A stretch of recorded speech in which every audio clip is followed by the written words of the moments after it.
कहानी रोटी का कर्ज। एक छोटे कस्बे की बात है। हर सुबह एक बच्ची स्कूल जाते हुए एक ढाबे के सामने से गुजरती थी।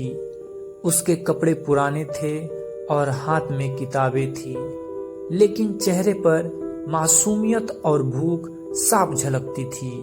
ढाबे वाला अक्सर उसे देखता लेकिन कुछ कहता नहीं।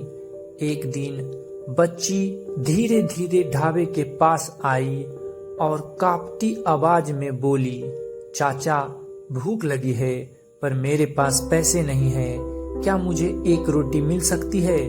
ढाबे वाला का दिल पिघल गया।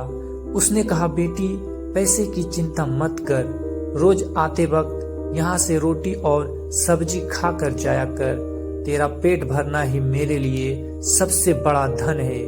उस दिन के बाद बच्ची रोज ढाबे से खाना खाती, दुआ देती और स्कूल चली जाती। समय बीतता गया, बच्ची पढ़ लिख कर डॉक्टर बन गई और कस्बे को छोड़कर शहर चली गई।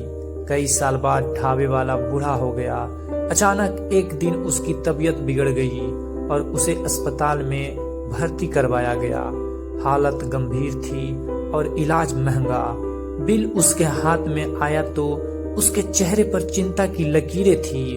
वह बड़बड़ाया, इतना बड़ा खर्च मैं तो ये चुका ही नहीं सकता। नर्स ने मुस्कुराते हुए बिल उसके हाथ में दिया।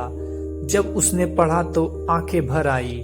बिल के नीचे लिखा था, सारा बिल पहले ही चुका दिया गया है, हर उस रोटी के साथ जो आपने सालों पहले एक भूखी बच्ची को खिलाई थी।